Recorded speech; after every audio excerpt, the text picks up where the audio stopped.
అయితే మన జీవితాలు ఆత్మీయ జీవితాన్ని తోట్లు పొడిచేటువంటి కృంగదీసేటువంటిదే అనుమానం అనేటువంటి ఒక పెద్ద ధైర్యం అంట. దీన్ని మరి మన జీవితాల్లో నుంచి నివారించాలి అంటే ఒక విశ్వాసిగా మనం అనుసరించవలసినటువంటిది ఏంటి? మానవుడికి సందేహం అనేది రావటము సహజము. అయితే ఆ సందేహాన్ని మనము నివృత్తి చేసుకోవాలి అంటే, లేదా ఆ సందేహాన్ని మనం జీవితంలో లేకుండా చేసుకోవాలి అంటే మనం ఎలాంటి పద్ధతులను అనుసరించవలసిన వారముగా ఉన్నాం? మొట్టమొదటిగా మార్కు సువార్త 11వ అధ్యాయము 23వ వచనాన్ని చదువుకుందాం.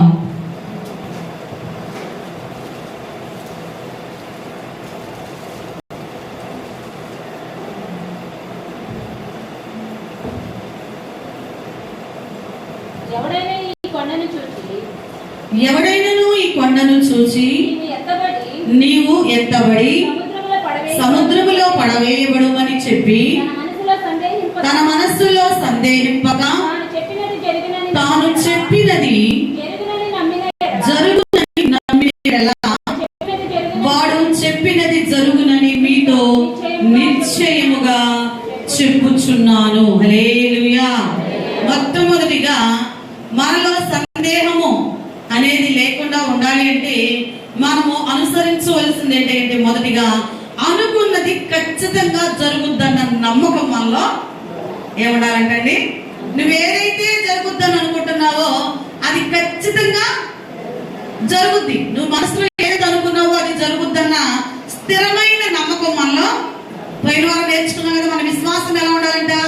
నిలకడగా ఉండాలి. ఎలా ఉండాలి? నిలకడగా ఉండాలి, ఖచ్చితముగా ఉండాలి. దానిలో మార్పు అనేది ఏమి? కొన్నిసార్లు మనం అలా అనుకుంటున్నా కూడా అపవాది అంటా ఉంటాడు, ఇది కాదు, ఇది ఎలాగా జరగదు, ఇది అయ్యే పని కాదు అని అపవాది ఏం చేస్తూ ఉంటాడంటే మనలో వేరొక మాటను దానికి కంపేర్ చేస్తూ అంటాడు, పోల్చి చూపిస్తూ అంటాడు, ఇది కూడా ఇలాగే ఉంది కదా, కాబట్టి ఇది నువ్వు ఈ మాట మీద నిలకడగొడవలసిన అవసరం ఏమీ లేదు అన్న సందేహాన్ని అపవాది కలగజేస్తాడు. కానీ మనం మాత్రం ఏమై ఉండాలంట? సందేహము లేకుండా ఆ మాట మీద ఏమేమంటే స్థిరముగా నిలబడే ఆత్మగా, ఒక ఆలోచన లేదా ఒక దర్శనము, ఒక ప్రవచనము దేవుడు నీ ఎదురుకు తీసుకుని వచ్చాడు. వచ్చినప్పుడు నువ్వేం చేయాలి? మాట మీద ఉండగలుగుతామంటారా? ఉండినప్పుడు తప్పకుండా కార్యాన్ని చూడగలుగుతాం. ఏం చూడగలుగుతాము? ఏ దర్శనం అయితే దేవుడు నీకు చూపించాడో, ఏ ప్రవచనం అయితే నీ దగ్గర ప్రవచించబడిందో, ఏ దేవుని మాట అయితే నీతో మాట్లాడుతూ ఉందో ఆ మాట మీద నువ్వేమవ్వాలంట? ఎంతమంది అలా చూపించినప్పుడు అదే దాని మీద నిలబడ్డారు? మీ చేతులు ఎత్తండి. దేవుడు దీవించుగాక. రీసెంట్ గా మా చిన్న అబ్బాయికి రిజల్ట్స్ వస్తున్నాయి. ఆ ముందు రోజు దేవుడు నాకు ఒక దర్శనం చూపించాడు. యాక్చువల్గా వాడికి ఎగ్జామ్స్ స్టార్ట్ అయ్యాక ఎగ్జామ్స్ రాసిన 5 సబ్జెక్టులే కానీ 2 సార్లు సిక్ అయ్యాడండి. గవదమెడలు వచ్చి కళ్ళు కలకలు వచ్చినాయి. ఒక ఇన్ఫెక్షన్ ఒక్క కళ్ళకు వచ్చి కాదు, 2 కళ్ళు కూడా ఉబ్బిపోయి ఆ పెయిన్ తో చాలా ఇబ్బంది పడ్డాడు. అది కూడా పరీక్షలు స్టార్ట్ అయ్యాక 2 టైమ్స్ వచ్చాయి. ఒకసారి వచ్చి మళ్ళీ వెంటనే ఆ సెలవుల్లో మంచి గ్యాప్ వచ్చినప్పుడు ఆగి మళ్ళీ అయినప్పుడు మేము మెడిసిన్ పంపించారు. నేను వెళ్ళడానికి కూడా నాకు అప్పుడు కుదరలా. పాస్టర్ గారు వెళ్ళొచ్చారు. ఆ పరిస్థితుల మధ్య మనకి చూడండి, కంట్లో ఏదైనా పడితేనే అది కొంచెం క్లియర్ అయ్యే వరకు కూడా కష్టం ఉంటుంది, తలంతా ఇబ్బందిగా. దాంతోపాటు గవదబిడలు, ఈ పెయిన్, ఈ కళ్ళు. పబ్లిక్ ఎగ్జామ్స్ మామూలుగా రాసే ఎగ్జామ్స్ కూడా ఇంకొకసారి రాసుకుందాంలే అంటా కూడా లేదు, అంత ఇబ్బంది పడ్డాడు. తర్వాత చెప్పాడు, మమ్మీ వింటర్ సీజన్ లో వాటర్ తాగితే ఎక్కువగా వాష్రూమ్ చేయాల్సి వస్తుంది. ఆ ఎగ్జామ్స్ ముందు కూడా ఆ భోజనం చేసేటప్పుడు, టిఫిన్ చేసేటప్పుడే వాటర్ తాగేవాడు. మధ్యలో తాగేవాడు. ఆ ఎఫెక్ట్ ఎగ్జామ్ టైం చాలా ఇబ్బంది పెట్టింది. ఆ ముందు రోజు పరిశుద్ధాత్మ దేవుడు నాకు వాడు మార్కులు చూపించాడు, ఒక నెంబర్ చూపించాడు.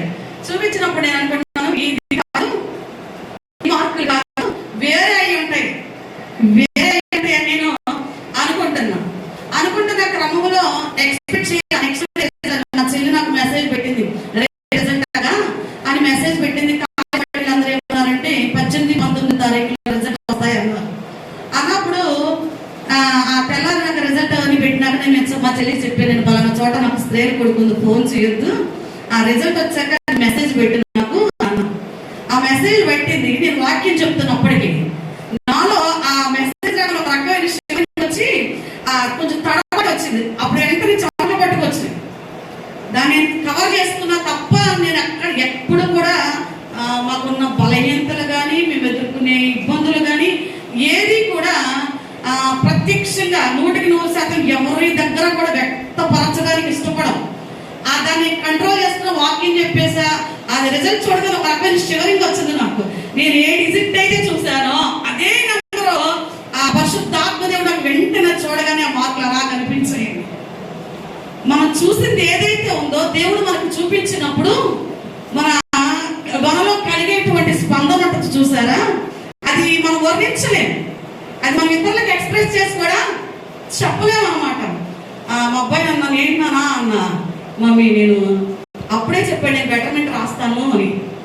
కాబట్టి వాడున్న పరిస్థితిని బట్టి నేను అనుకున్నాను, దేవుడు ఎంత గొప్ప కార్యాలు చేస్తున్నా కూడా మనకి ఇంకా ఎక్కడో ఎందుకనండి వీడు అంటాడు, ఎవడున్నాడుగా మన వెనక అల్ప విశ్వాసాన్ని కలగజేసేవాడు అంటాడు, వాడికి అంత కళ్ళు ఇదైతే వాడికి అంత ఇదైతే వాడికి ఎలా జరుగుద్ది. ఎందుకంటే సంవత్సరం మొత్తం చదివింది కాదు, మామూలుగా రెగ్యులర్ డేస్ కలర్స్ అయితే 1 ఇయర్ మొత్తం చదువుతారు. వీళ్ళకి ఏంటంటే అడ్వాన్స్ మెయిన్స్ కోసం పంపినప్పుడు 1 నెల మాత్రమే క్లాసులు చెప్తారండి. ఫిబ్రవరిలో మాత్రమే క్లాసులు జరుగుతాయి ఇంటర్కి సంబంధించి. ఆ నెల ప్రిపేర్ అయిందే వాళ్ళు ఎగ్జామ్ రాస్తే వచ్చే మార్కులు. ఎందుకంటే అంత క్రితం చదువున్నాడుగా రాశాడంటానికి లేదు. ఈ నెల ప్రిపరేషన్ లోని బలహీనతతోని మన దేవుడు ఉన్నాడే, మన పక్షాన్ని నిలబడి మనం నడిపించే దేవుడు ఉన్నాడు చూసారా, మనకి ఎక్కడ కూడా తక్కువ కానిడండి. హల్లెలూయా, హల్లెలూయా. మనం సేవిస్తున్న మన దేవుడు అదే. ఆ రిజల్ట్ వచ్చిన రోజు నేను ప్రార్థన చేసాం, పాస్టర్ గారు నేను కూర్చున్నా నైట్ చిన్నబాబు గురించి ప్రార్థన చేస్తే దేవుడు నాకు మరలా ఒక డిజైన్ చూపించాడు. అది జరిగే వరకు కూడా నేను అయ్యా నువ్వు అది చూపించావు, అది నెరవేర్చేయని చేయడం తప్ప ఇంక చేసేదేమి లేదని నేను నమ్ముతూ ఉన్నా. ఎందుకంటే మన విశ్వాసాన్ని కొన్నిసార్లు మనకు కలిగేటువంటి కొన్ని ఇబ్బందులు ఉంటాయి చూసారా, మనం ఏం చేస్తామంటే అసలు అవసరమా ఇది చేయడం, నాకు అవసరమా? ఒక వ్యక్తి కొరకు రైతుల్లో కష్టపడి ఒక యాజకుడు రాత్రనక పగలనక ప్రయాసపడి వాళ్ళు ఒక పదవిలో లేదా ఒక ఉన్నతంగా స్థిరపడిన తర్వాత ఆ విశ్వాసి ఆ సేవకుని విడిచి వెళ్ళిపోతే ఆ సేవకునికి ఆలోచన ఎలా ఉంటుందంటారు చెప్పండి? ఇంకొక వ్యక్తి వచ్చినప్పుడు అంతే ప్రయాసపడాలన్న ఆలోచన ఉంటుందంటారా? మానవునిగా అయితే ఎంత ప్రయాసపడ్డాను, ఏంటి ఉపయోగము, ఇక ఈ పని నా వల్ల ఇది నేను చేయలేను, దీనివల్ల నేను ముందుకు వెళ్ళలేనుకుంటాడు. కానీ దేవుని పక్షంలో నిలబడిన సేవకుడు వారి జీవితాన్ని అలా ముందుకి మరొక వ్యక్తి ఎంతమంది విడిచిపెట్టి వెళ్ళిపోయినప్పటికీ కూడా పాస్టర్ గారు వాళ్ళ నాన్నగారు చేసిన పరిచర్యలో హంతకులను సైతము వారి కొరకు ప్రయాసపడిన రోజులు ఉన్నాయండి. వారి కొరకు ప్రయాసపడి చేసిన కష్టం ఉంది, వారి కొరకు నిందలు అనుభవించిన రోజులు ఉన్నాయి. అదే వ్యక్తి చేయి విడిచి వెళ్ళిపోయినప్పుడు నిస్సహాయ పరిస్థితులు నిలబడిన రోజులు కూడా అది అనుభవించిన ఒక సేవకునికి తప్ప పక్కన్న విశ్వాసకి ఆ బాధ విలువ తెలియదండి. ఆ సేవకుడు కృంగిపోతాడు, ఎంతగా కృంగిపోతాడో తెలుసా? అది ఇతరులతో చెప్పుకోలేడు, తనలో దాన్ని దిగమింగుకుని ఉండలేడు, ఆలోచన రాకుండా కూడా ఉండదు. అలాంటి పరిస్థితుల మధ్య వారి విశ్వాసాన్ని ఎవరిని బట్టి ముందు కొనసాగుతారంటే వారు సేవిస్తూ ఉన్న పిలిచిన దేవుడు నమ్మదగిన వాడు. మనం వెంబడిస్తున్న మనుషులు నమ్మదగిన వారు కాకపోవచ్చేమో కానీ ఆ సేవకుని పిలిచిన దేవుడు అన్నాడు చూసారా, ఆ సేవకు పడుతున్న ప్రయాసం చూస్తూ ఉన్న దేవుడు అన్నాడు చూసారు, ఆ సేవకుని నడిపిస్తూ ఉన్న దేవుడు అన్నాడే. మనుషులు విడిచిన వారి మనసులు మారినా మీరు నెట్టి వేసినా త్రోసి వేసినా కూడా విడువని దేవుడు. వారికి ఉన్న నిశ్చయత ఏంటంటే, వారు కలిగి ఉన్నది ఏంటంటే స్థిరమైన విశ్వాసముతో ఏంటంటే నన్ను పిలిచిన దేవుడు తప్పకుండా వాగ్దానం చేసిన దేవుడు నెరవేర్చేవాడు. మాట ఇచ్చి నెరవేర్చకుండా ఉండటానికి ఆయన మానవుడు అంటారా? మానవుడు ఇప్పుడు వాగ్దానం చేస్తాడు, నాకు ఇది చేస్తే నేను ఇది చేసేస్తాను అని వాగ్దానం చేసి ఎంతమంది నెరవేర్చిన వారు అంటూ ఉన్నారు. బాప్తిసం తీసుకున్నప్పుడు చెప్తారు, నాకు నీ శ్వాస వరకు నీ సన్నిధిని విడిచిపెట్టనయ్యా అని వాగ్దానం చేసిన వాళ్ళే సన్నిధిని ఆ ప్రేమను వారితో పెట్టిన క్షణాలు మర్చిపోయి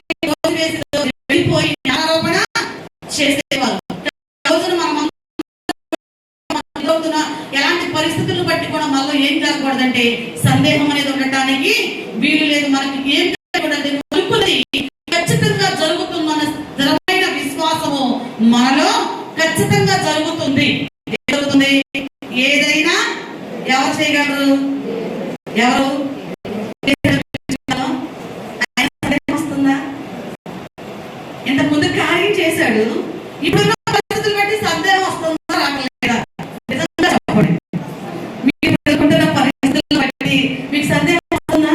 దేవుడు మీతోనే చెప్తున్నాడు, రావట్లేదంటే అబద్ధమే, నేను దాన్ని యాక్సెప్ట్ చేయను. మీ సందేహం రావట్లేదంటే ఎవరో 99.1 ఆ పర్సెంటేజ్ లో ఎక్కడో రేదో ఎక్కడో కానీ వస్తా ఉంటే దేవుడు అంటా ఉన్నాడు, నీవు అనుకున్నది ఖచ్చితంగా జరుగుతుందనే స్థిరమైన నమ్మకం నీలో ఏదైనప్పటికీ కూడా. ఎందుకంటే మన దేవుడు ఏదైనా చేయగలడు. చేయగలిగిన దేవుణ్ణి మనము ఏదో చెప్పి చేయకుండా ఆ మాట దాటేసి రోజులు తరబడి లేదా ముఖం చాటేసుకునే దేవుడైతే కాదు. మన దేవుణ్ణి కలిగి ఉన్నాము. నిశ్చయితతో మనం ఏం చేయాలంటే, మన దేవుడు మనం మోసం చేసేవాడు కాదండి, మనం అవమానపరిచేవాడు కాదు, మన మీద నేరారోపణ చేసేవాడు కాదు, మనల్ని తృణీకరించేవాడు కాదు, మనల్ని నలుగురిలో నిలబెట్టి నీ దిక్కెవరని అడిగేవాడు కూడా కాదు. ఇవన్నీ మనుషులు చేస్తారేమో కానీ మనం సేవిస్తూ ఉన్న దేవుడు ఎవరు నీ పక్షంలో ఉన్నా లేకపోయినా నీ పక్షాన్ని నిలవబడి నీవేదైతే అనుకుంటూ ఉన్నావో ఆ అనుకున్నది ఖచ్చితంగా నేను నీకు చేస్తాను. నీ పక్షమున మన పక్షమున నిలబడి మనకి యుద్ధము జరిగించేవాడు, మన జీవితంలో కార్యాన్ని చేయవాడు, ఎదురు ఆటంకముగా ఉన్న ప్రతి ఆటంక చీకటి శక్తుల ప్రభావాలను లయపరచువాడు ఎవరయ్యా అంటే మనము సేవిస్తూ ఉన్న మన దేవుడు. ఎవరి దేవుడు? పక్వాత చెప్పండి, మన దేవుడని.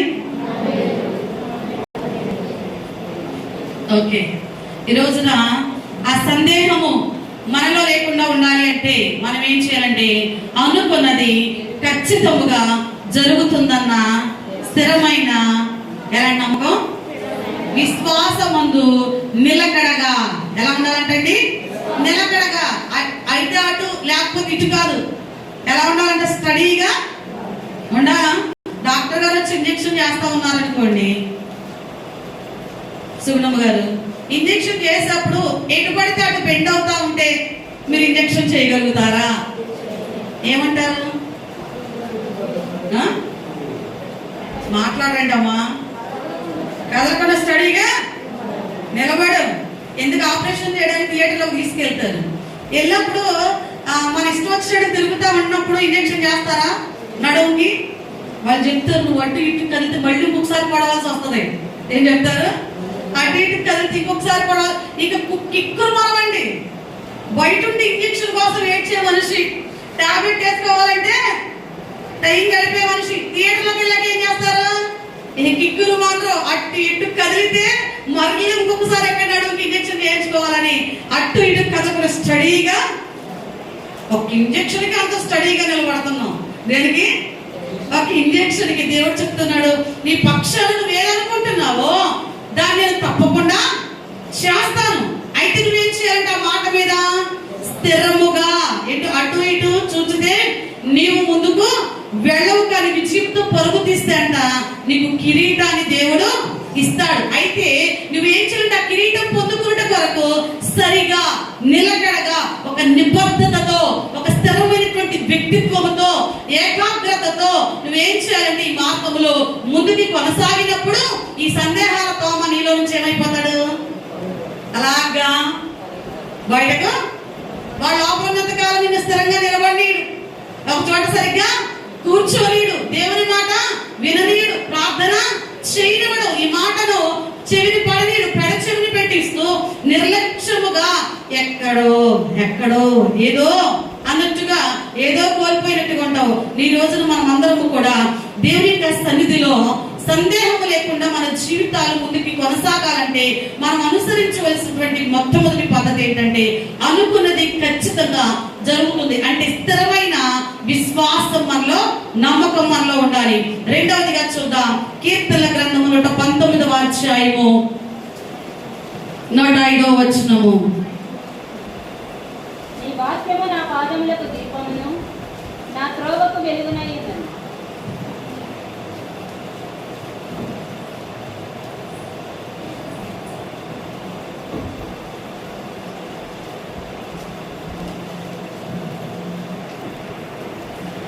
నీ వాక్యము నా పాదములకు దీపమును, నా త్రోవకు వెలుగునై ఉన్నది. హల్లెలూయా.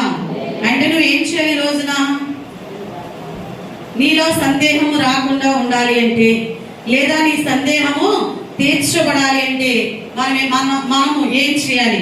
ఏం కలిగి ఉండాలి అంటే దేవుని యొక్క వాక్యమును ధ్యానించే వారముగా ఉండాలి. ఏం చేయాలంటే దేవుని వాక్యాన్ని ధ్యానించే వారముగా, మనలో సందేహము కలగకుండా లేదా కలిగిన సందేహము నివృత్తి కావాలి అంటే ఏం చేయాలి అంటే దేవుని వాక్యాన్ని చదివే వారముగా. ఎందుకంటే చీకటిలో ఉన్న వారికి అంటే సందేహం వచ్చింది అనుకోండి, తాడు కూడా పాములాగానే కనపడదు. అదే వెలుగులో ఉన్న వ్యక్తికి తాడేదో పామేదో తెలుస్తుందా లేదా? అదే వ్యక్తి చీకట్లోకి వెళితే తాడేదో పామేదో కూడా తెలియదు. అయితే ఈ రోజున మన జీవితాల్లో మనము వెలుగులో ఉన్న వారికి మాత్రమే ఎలాగా ఏది స్పష్టంగా అర్థమవుతుందో అలాగే ఈ రోజున మనము దేవుని వాక్యాన్ని చదవాలి. ఎందుకంటే ఆయన వాక్యమే వెలుగై ఉన్నది. నీ వాక్యము నా పాదములకు దీపమును, నా త్రోవకు వెలుగునై ఉన్నది. దేవుని వాక్యం అంట శ్రేష్టమైనదంట. అది మన సందేహాలను తీర్చేటువంటిదంటండి. హల్లెలూయా, హల్లెలూయా.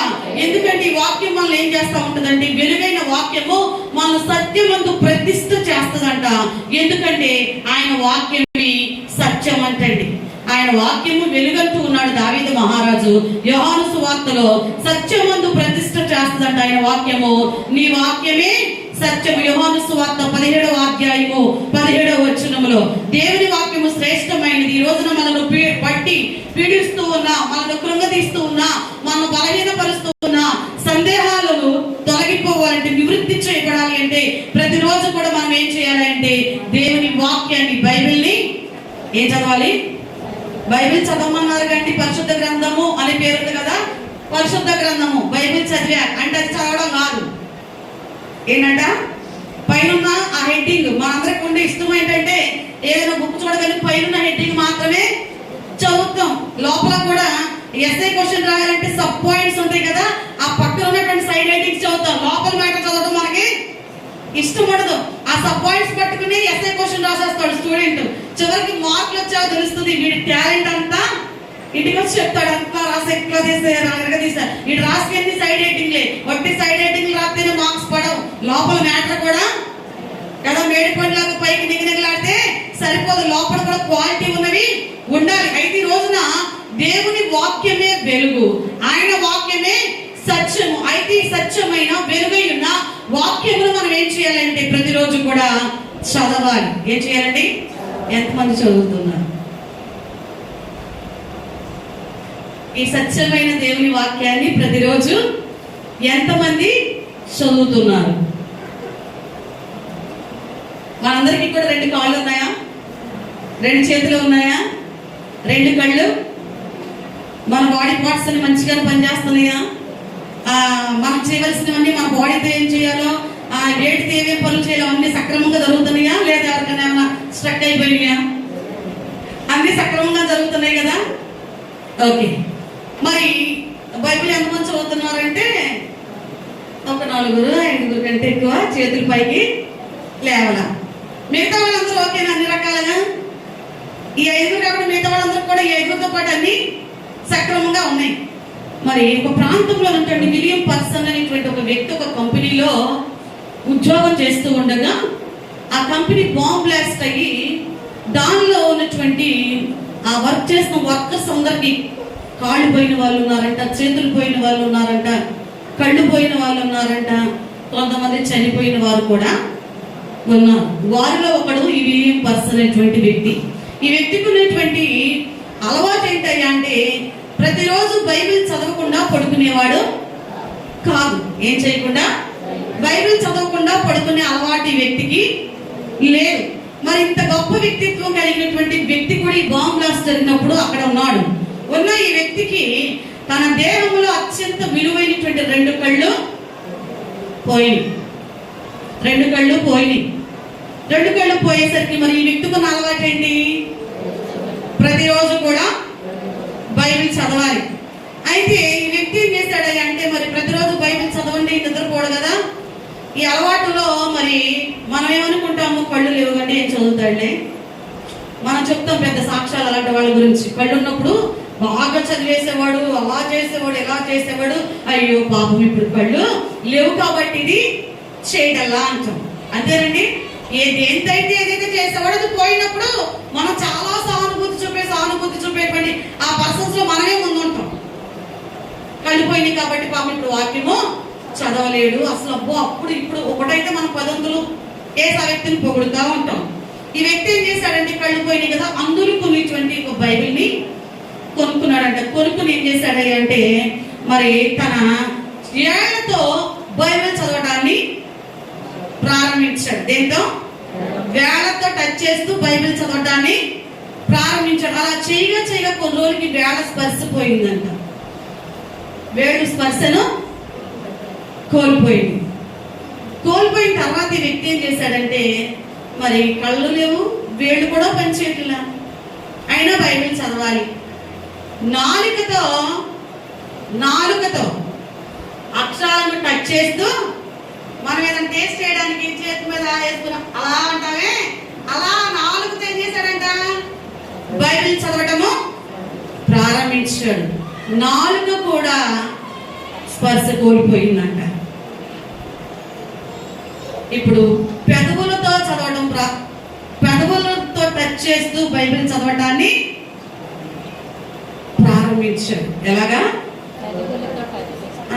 రోజుకంటండి తన యొక్క జీవితంలో బైబిల్ చదవకుండా నిద్రపోయిన రోజులు కొనాటికి పెదవులు కూడా స్పర్శను ఇలా చదువుతూ సంవత్సరానికంట 4 సార్లు బైబిల్ కంప్లీట్ చేసేవాడు అంట. ఎలా చదువుతూ కనీసం ఇప్పటికీ ఒకసారి కంప్లీట్ చేసిన వాళ్ళు ఉన్నారా? ఎవరి ప్రోత్సాహము లేకుండా మీ అంతటా మీరు ఏదో మొక్కుబడిగా ముఖస్థుతిగా కాకుండా బైబిల్ కంప్లీట్ చేసిన వాళ్ళు ఉన్నామా? ఉండాలి. అలాంటి వారి జీవితాలు ఎప్పుడు కూడా సంవత్సరానికి ఎన్నిసార్లు కళ్ళుండి చదివాడా? కళ్ళు లేవండి. మనం ఎప్పుడు ఏం చెప్తామో తెలుసా? మనకి ఏది లేదో దాన్ని సాగుగా చూపించి చేయవలసిన పనిని పోస్ట్పోన్ చేస్తూ ఉంటాం. మనకి ఏదైతే లేదో దాన్ని సాగుగా అడ్డు పెట్టుకుని చేయవలసిన పనికి అదే ఆటంకంగా చూపిస్తూ ఉంటాం.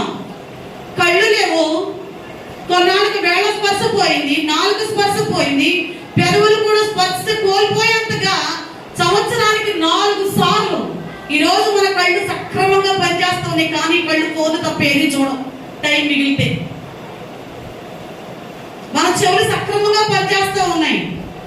పనిచేస్తున్న చెవులతో దేవుని వాక్యం తప్ప ఎవరి పిల్లలు అట్లాగా ఎవరు ఎలా ఉన్నారు వీటిని గురించి వింటానికి ఇష్టపడుతుంది.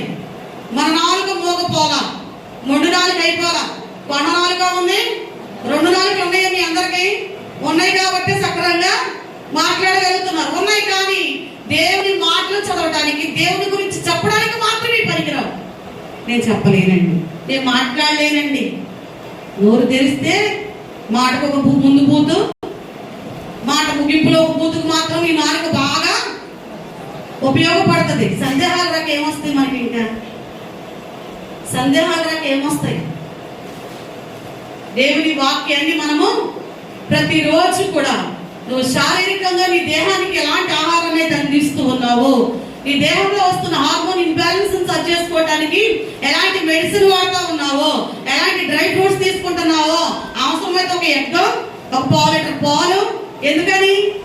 ఇది చతికిలు పడిపోకూడదు, ఇది ఎనర్జీగా మంచి. కొంతమంది చెప్తారు గ్లామర్ ఉండాలంటే ఇవి తీసుకోండి, ఇవి తినండి. అవి ఎంత కాస్ట్లీ అయినా కూడా తెచ్చుకుని మనము దీన్ని మెయింటైన్ చేస్తాం. 40కో 60కో మట్టిలో పెట్టబడేది. దీన్ని మెయింటైన్ చేసినట్టుగా లోపల ఉన్న ఆత్మను మనము మెయింటైన్ చేయగలిగితే, దేన్ని మెయింటైన్ చేసినట్టుగా? ఒక పండుగ వస్తే ఈ దేహానికి ఎన్ని మెయింటెనెన్స్లు కావాలో ఆ ఒక్కరోజు ఆ 2-3 గంటలకి అవసరమైతే ఆ బాడీ మీద ₹1 కోటి విలువైన వస్తువులన్నీ ఇచ్చేస్తాం. దేనికి? ఒక్క రోజుకి 1 గంటకో 2 గంటలకో అవసరమైతే ఆ రోజు తెచ్చుకుని మరి ఈ ఆత్మని అంతగా మెయింటైన్ చేస్తున్నావా? ఆత్మ గురించి బోధించబడుతున్న మాటలు వినే క్రమంలో నీవు అంతగా శ్రద్ధ చూపగలుగుతూ ఉన్నావా? మీరు నేటి కాలంలో చూడండి, ఒక పెళ్లి కుమార్తెను తీసుకురావడానికి పెళ్లి చేసే పాస్టర్ గారికి మోర్చ రావాలి కానీ ఆమె స్టేజ్ మీదకి రాదు. కారణం ఏంటి? అక్కడ చూసే ఒక గంట 2 గంటల ఆ యొక్క వివాహ వేడుక కొరకు కొన్ని గంటల సేపు కొంతమందికి ఉన్నది కూడా పోతుందండి. ఆ పెళ్లి టైంలో ముందు ఉన్న తొందర కూడా లేకుండా చేసేస్తా ఉంటారు. కానీ ఒక గంట 2 గంటలు, ఒక 3 గంటలు లేదా ఒక రోజు మెయింటైన్ చేసేటువంటి ఆ అందము కోసం ప్రయాసపడినంత ప్రయాసలో నువ్వు కనీసము 1% అన్నా నీ హృదయాన్ని, చాలా మంది వాక్యం చదవరు కానీ ఎక్కడెక్కడో మాటలు వినేసి వాళ్ళకు అనుగుణంగా మాటలు మార్చుకుంటారు. కాదు, నువ్వు ఎవరెవరో కోతలు వింటాం కాదు, దేవుని మాటను చదువు, నీకు సత్యమేంటో అర్థమవుతుంది. 4 రకాల బోధలు వింటం వల్ల 4 రకాల సందేహాలు మనం రేకెత్తించుకున్న వారు ఉంటాం. మొదటిగా మనం చేయవలసింది ఏంటి అంటే, వినొద్దని నేను చెప్పడం లేదు కానీ వింటున్న మీరు దేవుని వాక్యములో సత్యమైంది ఏదో నీవు వాక్యాన్ని చదవగలిగిన రోజు, వినగలగటం కంటే నువ్వు ప్రత్యక్షంగా బైబిల్ తెరచి చదవడం ప్రారంభించు. వింటూ ఉన్నప్పుడు ఒక మాట నీ చెవిని పడితే ఒక మాట నీ చెవిన, ఎందుకంటే నీ ధ్యాస ఒక చోట శ్రద్ధగా నిలకడగా ఉంచలేవు. కాబట్టి ఉంచగలిగిన వాళ్ళకు క్లారిటీగా మాట యొక్క అర్థం ఏంటో, దాని యొక్క స్పష్టమైనటువంటి వివరణ ఏంటో అర్థమవుతుంది. కానీ వీటన్నిటికంటే ప్రాముఖ్యంగా నువ్వు ఏం చేయాలి అంటే, దేవుని వాక్యాన్ని ఏం చేయాలి? ఎందుకని? నీలో సందేహం వస్తుందండి. వినటం వలన ఏం కలుగుతుంది అంటాడండి రోమపత్రిక 10:17 వినుట వలన విశ్వాసము. ఎవరిని గురించి వినాలి? ఎవరిని గురించండి? సందేహంతో మాట్లాడే వారి దగ్గరికి వెళ్ళామనుకో, వాళ్ళంటారు నాకేం జరిగింది నీకు జరగడానికి, నేనేం పొందుకున్నాను నువ్వు పొందుకోవడానికి. నువ్వు వినాల్సింది ఎవరి గురించి ఈ రోజున? దేవుని గురించి. వినుట వలన విశ్వాసము కలుగును. ఆ వినుట దేవుని గురించినదై ఉండాలి. హల్లెలూయా, హల్లెలూయా. 2వ పేతురు పత్రిక 3వ అధ్యాయము 17వ వచనాన్ని మనం చదివినట్లయితే,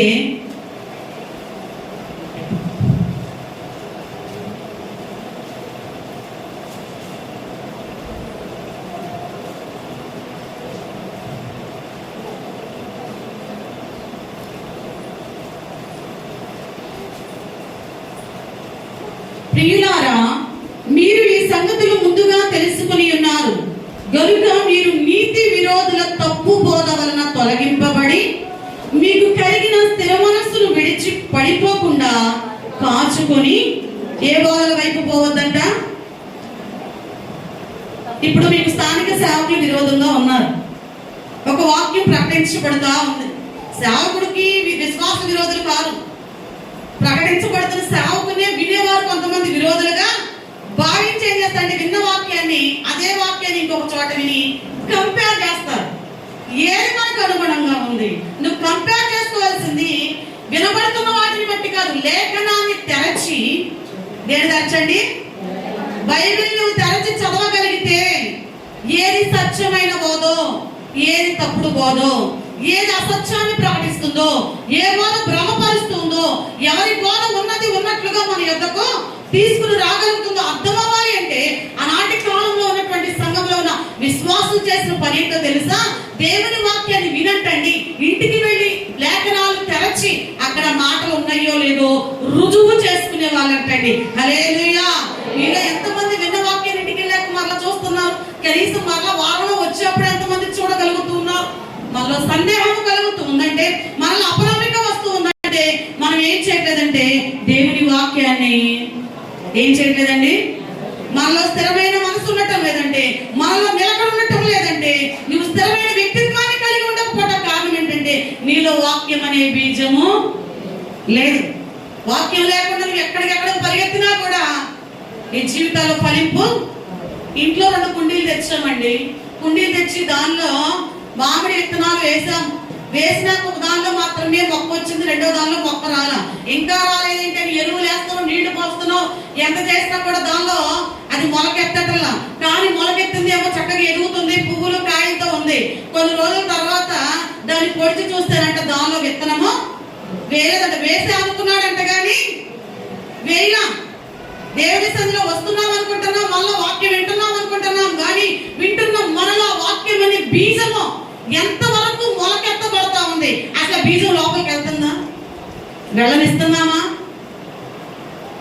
ఒక మొక్క భూమిలో మొలకెత్తాలి అంటే ఆ గింజ దానిలో పడి చావాలి. ముందు ఆ గింజ చావకుండా దానిలోంచి మరొక క్రొత్త మొక్క, నీలో దేవుని వాక్యం అనే బీజం పడినప్పుడు ఈ ఐహిక విచారాలు చావాలి, లోకాశలు చావాలి, శరీరాశ, నేత్రాశ, జీవపడమము చావాలి. చచ్చినప్పుడే దేవుని వాక్యం అనే విత్తనము మొలకెత్తి 30దంతలుగా, 60దంతలుగా, 100ంతలుగా పంటను నీవు కోయగలుగుతావు. అసలు విత్తనాన్ని వెళ్ళడానికి నువ్వు ఇష్టపడకుండా అడ్డుగా ఉండిపోయి వింటున్నట్టుగా ఏదో ఒక చెవి ఇక్కడ పడేసి ఇంకొక ఎక్కడో ఆలోచనలో కూర్చుని, లేదా నిద్రావస్థలో ఉండిపోతూ నిర్లక్ష్యంగా కూర్చుంటూ పరధ్యానంలో ఉంటూ వచ్చేపోయే వారిని చూస్తూ వీక్షిస్తూ వీక్షకులుగా ఉన్నంత మాత్రాన దేవుని వాక్యం అనే విత్తనం మన హృదయం అనే భూమిలో పడితే అప్పుడు త్రోవ పక్కన ఉన్నప్పుడు అంట పక్షులు వచ్చి ఎత్తుకుపోతాయంట.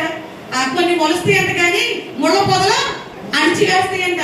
కొన్ని మొలుస్తాయంట కానీ వేరు లోతుకు పోతారు. ఎందుకని రాయి, గర్భం అనే రాయి అడ్డుగా ఉన్నది, లోపలికి వెళ్ళనీకల్లా అక్కడ చచ్చిపోయింది. ఒక్కటి మాత్రమే ఏమైంది? 30దంతలుగా, 60దంతలుగా ఆ ఫలం మనలోకి రావాలి అంటే ఈ రోజు మన జీవితాల్లో దేవుని వాక్యం అనే విత్తనం ఎక్కడ ఉండాలి? అది 10 సంవత్సరాల నుంచి స్టోర్ చేసి అక్కడ దాచిపెట్టారండి విత్తనాలు. ఎందుకనో ఫలించలేదండి. నువ్వు స్టోర్ చేసి దాచిపెడితే ఫలింపు రాదు. వస్తుందా? నా 10 ఎకరాల పంటలో అండి అక్కడ విత్తనం దాచిపెట్టా, అయ్యో ఫలింపలా. ఎకరం పొలం ఉన్నవాడు ఏం చేశాడు? అదే విత్తనాలు తీసుకెళ్ళి మరలా చేలో వేసాడంట. అది మరలా పంటనిచ్చింది. ఈ 10 సంవత్సరాలు కొన్ని లక్షల రూపాయలు చేతికొచ్చుకోడు ఎకరం పొలం ఉన్నాడు. ఈ 10 ఎకరాలు ఉన్నవాడు అంటున్నాడంట, నా 10 ఎకరాల్లో ఉన్న పంటల విత్తనాలు దాచిపెట్టా, అవి ఏమీ మార్పు. ఈ రోజు మన జీవితాల్లో నువ్వు ఎన్ని తలాంతులు కలిగి ఉన్నా, ఎంత జ్ఞానము కలిగి ఉన్నా, నీలో ఫలింపు రావాలంటే దేవుని వాక్యం అనే విత్తనం దాచిపెట్టడం కాదు. నాకు ఈ సైజు నుంచి ఈ సైజు వరకు 20-30 బైబిళ్ళు ఉన్నాయండి. ఏంటండి? ఈ సైజు నుంచి పోకెట్ బైబిల్ నుంచి చంకలు పెట్టుకునే వరకు ఒక 10-20 బైబిళ్ళు ఉన్నాయండి. ఏమున్నాయండి? ఉపయోగం ఏమైనా ఉందా? ఇంట్లో 10-20 బైబిళ్ళు ఉన్నాయి. ఈ హృదయం అనే ఇంటిలో ఆ బైబిల్లో ఉన్న విత్తనాల్లో ఒక్క విత్తనం అన్నా లోపల పడిందా? కోమాలో ఉన్న వారిని బట్టి దేవుని నామానికి మహిమ కలుగును గాక. ఎన్ని ఉన్నాయి బైబిల్లో? 10-20 ఉన్నాయి. ఆ వాటిలో ఉన్న ఒక విత్తనం అన్నా ఈ హృదయం అనే ఇంటిలో పడిందా? పడితే లోపలనే చచ్చినయా? ఏమున్నాయి లోపల? ఏమున్నాయమ్మా? అసలేమి ఏమున్నాయి? శరీరాశ, నేత్రాశ, ఇవి ఏమైపోవాలి? విత్తనం పడగానే ఏమవ్వాలి? శారీరకంగా కాదని చెప్పేది, ఆత్మీయ కోణంలో మీరు దృష్టి ఉంచండి. ఏమైపోవాలి? చనిపోతే ఏమవుతుంది? మీరు ఆటోమేటిక్ గా ఒక క్రొత్తదైన చిగురు, అంటే ఒక క్రొత్తదైన ఆనందము, తెలియనటువంటి సంతోషము, అది ఎందుకు కలుగుతుందో కూడా నీకు ఈ బాధలన్నీ ఏమైపోతాయి? నీ ఎదుట ఉన్న బాధ నీకు బాధగా, శ్రమ నీకు శ్రమగా. ఎందుకంటే వాక్యం అనే విత్తనం నీ హృదయం అనే ఇంటిలో ఫలింపు మొదలు పెట్టింది, చిగురిస్తూ ఉంది. ఆ చిగురులో ఉన్నటువంటి క్రొత్తదనం ముందు చూసారా? ఉగాది ముందు ఆ చిగురు వస్తామంటే చెట్లన్నీ చూడండి ఎంత పచ్చగా ఉంటాయో. మళ్ళీ వేసవకాలం రాగానే కదా చిగురు చూస్తే ఎంతమందికి ఇష్టం? ఆ చిగురు మనలో ఉందా? సందేహం రాకూడదండి. ఈ చిగురు ఉంటే సందేహాలు మనకి ఈ చిగురు ఆశ చూపిస్తుందండి మనకి. ఈ చిగురు ఏం చేస్తుందంట? అయ్యో మనం మళ్ళీ చెట్లు చూస్తాం ఈ సీజన్లో ఎక్కువగా. చిగురు రాగానే మనకున్న ఆశ ఏంటి? ప్రతి చిగురికి చిగురు ఒక మొగ్గ. అవునా? అది మీరు క్లారిటీగా అర్థం చేసుకుంటే దాన్ని చూస్తే మీకు ఎంత సంతోషం కలుగుతుందో. మళ్ళీ చెట్టుకున్న చిగురు, ప్రతి చిగురుకి కూడా ఒక కొమ్మకి ఎంత చిగురు వస్తే, ఎన్ని చోట్ల చిగురిస్తే అన్ని మొగ్గలంగానే మళ్ళా కట్ చేస్తాం. ఎన్ని సీజన్లు కట్ చేస్తామో ఆ మొగ్గల కోసం. ఆ తృప్తి ఉందే తండ్రి దేవుడు కూడా చూస్తున్నాడంట. నీ హృదయంలో కూడా అలాంటి చిగురు రావడం కోసం. ఆ చిగురు రావాలంటే మళ్ళీ చెట్టుకి పాతదైన ఆకులు మనము కట్ చేస్తేనే చిగురు వస్తుందా? కట్ చేయకుండా వచ్చే చిగురులో ఎక్కువ పువ్వులు రావు. మీరు గమనించండి. ప్రతి ఆకు తుంచండి. తుంచినప్పుడు వచ్చే చిగురు వేరు, కట్ చేసినప్పుడు వచ్చే చిగురు వేరు. కట్ చేయకుండా ఉన్నప్పుడు వచ్చే చిగురు, దేనికి ఎక్కువ చిగురు వస్తుంది? ఆకులు తెంపి కట్ చేసినప్పుడు వచ్చే చిగురు ఎక్కువగా ఉంటది.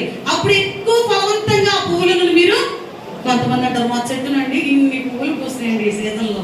అన్ని పువ్వులు రావడానికి కారణం ఏంటి? ఆ వ్యక్తి ఏం చేశాడు? దానికి ఏ పద్ధతి అయితే అన్వయించి దాన్ని సేద్యపరచాలో సేద్యపరచినప్పుడు అంత ఫలవంతంగా పంటను కోయగలిగాడు. ఈ రోజున దేవుని వాక్యం అనే విత్తనము మన ఇంటిలో 10, 20, 30 సైజుల వారిగా బైబిల్లో, ఆ మనీ వైజ్ బైబిల్లో ఉంటే కుదరదు. ఉండవలసిన అంత అవసరం ఏం లేదు. నీ దగ్గర ఉన్నది ఒక్కటైనా, ఆ ఒక్కటైనా దానిలో కనీసం ఒక్క విత్తనమైన ఎక్కడ ఉండాలి? ఈ హృదయం అనే భూమిలో పడాలి. పడి ఆ శారీరకమైనటువంటి వాటిని చంపి ఆత్మీయంగా నీలో చిగురు పుట్టినప్పుడు ఆ చిగురు అక్కడతోనే ఆగిపోయేది కాదు. అది 30 రావాలంటే ఏం చేయాలి? నీలో సందేహం పోవాలంటే రెండవదిగా ఏం చదవాలి? మీరు దేవుని వాక్యాన్ని మొదటిగా ఖచ్చితంగా జరుగుతుందని స్థిరమైన నమ్మకం ఉండాలి. రెండవదిగా వాక్యాన్ని చదవాలి. మూడవదిగా 1 తిమోతేయులకు రాసిన పత్రిక 2వ అధ్యాయము 8వ వచనం.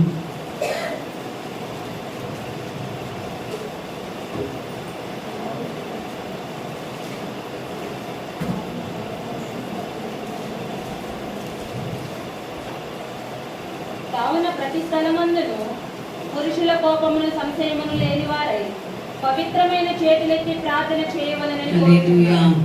ఏం చేయాలంటే మూడవదిగా మన సందేహము తొలగిపోవాలి అంటే మొదటిగా స్థిరమైన నమ్మకం ఉండాలి. 2 దేవుని వాక్యాన్ని ధ్యానించాలి, చదవాలి, వినాలి. మూడవదిగా ప్రార్థించడం వల్ల ఏం జరుగుతుందంట? సందేహము తొలగిపోతుంది. నువ్వు ఎక్కడ ఉన్నా, ఏ స్థలంలో ఉన్నా, ఎటువంటి సందేహాలు లేని వారుగా ఉండాలి అంటే నువ్వేం చేయాలంటే ఎలాంటి చేతులను ఎత్తాలంట?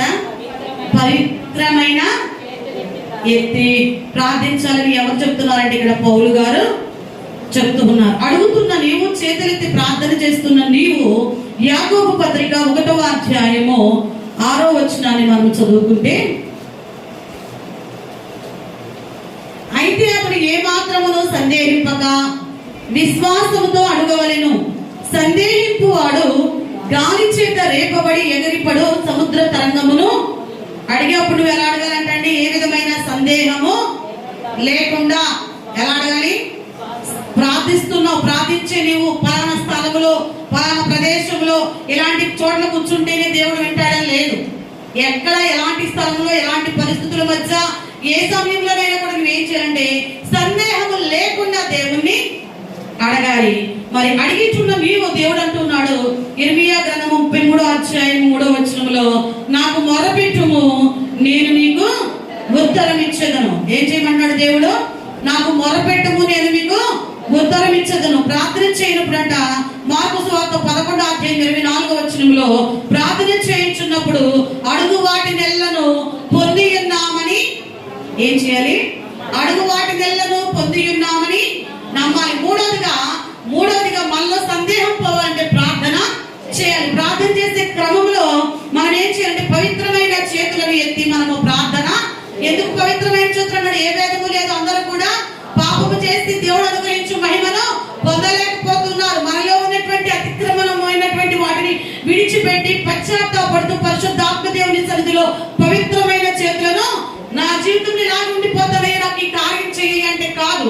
నువ్వు విడిచిపెట్టవలసిన వాటిని విడిచిపెడుతూ ప్రభు సన్నిధిలో ఒప్పుకుంటూ పరిశుద్ధాత్మ దేవుని ఏం చేయాలి?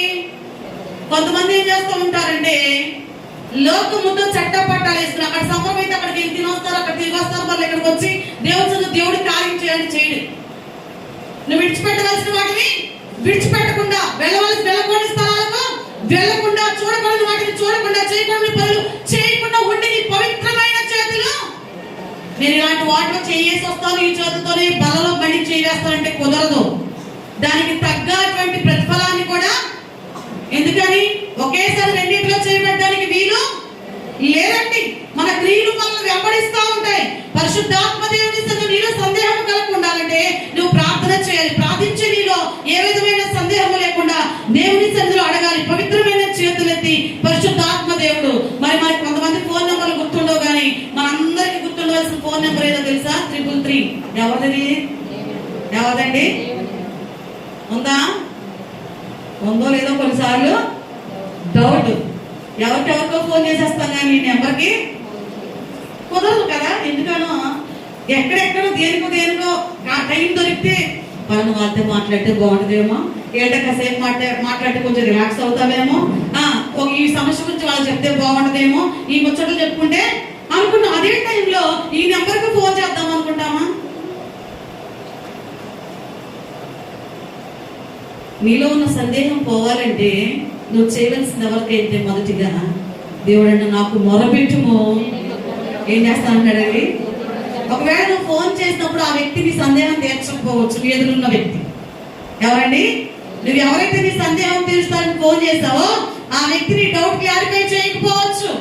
కానీ ఈ వ్యక్తికి నువ్వు ఫోన్ చేస్తే ఈయన నీ ఫోన్ ని హోల్డ్ లో పెట్టడు, మ్యూట్ ఆప్షన్ ఉండదు, వెయిటింగ్ లిస్ట్ లో ఉండదు.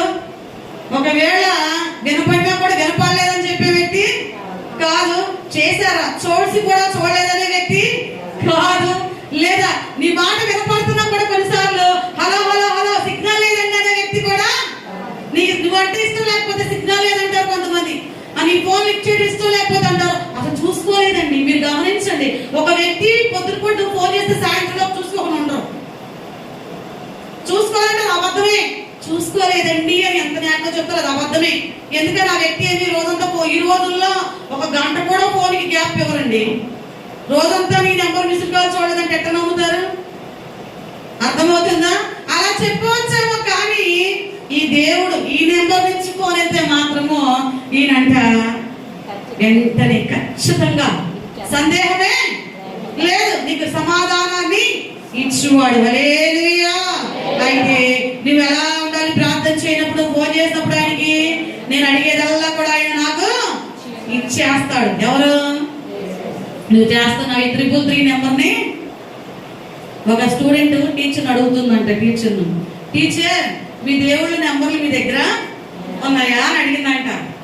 ఆవిడ అన్నంట మాకు చాలా మంది దేవుళ్ళు ఉన్నారు అని అంటే ఈ స్టూడెంట్ అంటుందంట టీచర్ ఒక్క దేవుడి నెంబర్ మాకు ఎవరా అన్నంట.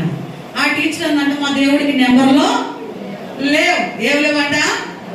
మా దేవుడికి నెంబర్లో లేవు. అంటే ఈ స్టూడెంట్ అన్నంట మా దేవుడికి మా యేసయ్యకి ఒక నెంబర్ ఉంది మీకు తెలుసా అన్నంట. ఏమన్నండి? నిజంగానా అన్నంట. నిజంగా టీచర్ అన్నంట. నిజంగా ఫోన్ చేస్తే మీ యేసయ్యని లిఫ్ట్ చేస్తారా అన్నంట. ఈ స్టూడెంట్ నిజంగా ఖచ్చితంగా లిఫ్ట్ చేస్తాడు అన్నంట. మీకు ఏ డౌట్ ఉన్నా, మీకు ఏ సమస్య ఉన్నా ఈ నెంబర్కి మీరు ఫోన్ చేయొచ్చు అంటే అడిగిందంట. ఈ స్టూడెంట్ ని ఆ టీచర్ అడిగారంట, ఆ నెంబర్ ఏంటో చెప్పమందంట. చెప్పమంటే మా యేసయ్య నెంబరు నువ్వు అసలు మర్చిపోలేరండి, అది గుర్తుపెట్టుకోలేను అంటానికి కూడా అంత ఇదేముండదు. నేను చెప్పినప్పటి నుంచి మీకు ఎప్పుడు కూడా ఆ నెంబర్ గుర్తుండిపోద్ది అందంట. ఇంట్లో నెంబర్ని గుర్తు పెట్టుకోలేక చచ్చిపోతాను, ఆ నెంబర్ వెంటనే ఎట్లా గుర్తు పెట్టుకుంటాను అన్నంట టీచర్. లేదు టీచర్, మీరు ఇంట్లో ఒకవేళ సార్ నెంబర్ మర్చిపోతారేమో కానీ ఈ నెంబర్ మాత్రము మర్చిపోరు అందంట. చెప్పమ్మ తల్లి ఎందుకు ఆ నెంబర్ ఏంటో అంటే 333 అందంట. ఏమంది? 333 అని అప్పుడు చెప్తుందంట. ఆ 333 వెనక ఉన్నటువంటి కోడ్ మీకు తెలుసా అన్నంట. 333 నెంబరు మనం పెడతాం కదా, మీరు చూడండి ఫోన్ నెంబర్ కింద చిన్నగా బ్రాకెట్ లో కొంతమంది కొన్ని క్యూట్ నేమ్స్ పెట్టుకుంటా ఉంటారు. ఆ బ్రాకెట్ లో ఒకటి ఇన్ఫర్మేషన్ ఉంటుంది అని అన్నప్పుడు ఇవ్వడం ఇంతగా ఇన్ఫర్మేషన్ అంటే చెప్పు అని అంటే ఆ నెంబర్ లో ఏం దాగుందో తెలుసా? నాకు మొరపెట్టుము నేను మీకు ఉత్తరం ఇచ్చేదను అన్నాడు దేవుడు. అంటే ఏది మొరపెట్టినా ఇస్తాడా అన్నంట.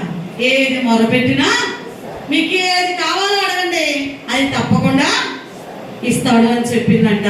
చెప్పినప్పుడు అసలు చిన్నది చెప్పింది కదా, ఇది ఎంతవరకు జరుగుద్ది, ఇది ఎంతవరకు జరిగేది, ఇది అసలు అవుతుందా లేదా అనుకుని ఏం చేసిందంట, ఈమె ఎవరికో ఒక 2 లక్షల రూపాయలు అప్పించిందంట. ప్రతిసారి అడుగుతుంటే వాళ్ళు రేపిస్తా అంటారు కానీ ఇంకా డబ్బు ఇవ్వటల్లా. ఈ పిల్ల చెప్పింది కదా, స్టూడెంట్ చెప్పిన మాటలు పట్టుకుని ఇంటికి వెళ్ళంట. ఈ నెంబర్కి ఇదిగో 333 నెంబర్కి పలానా అమ్మాయి ఫోన్ చేయమంది అని ఇలా మాట్లాడుతుందంట. నువ్వు దేవుడు అంట కదా, నీకు మొర పెడితే నువ్వు ఏదైనా చేస్తావంట, ఉత్తరం ఇస్తావంట. పలానా అమ్మాయి చెప్పి నువ్వు పలానా వాళ్ళ దేవుడు కదా, మరి ఇది నిజమవ్వాలంటే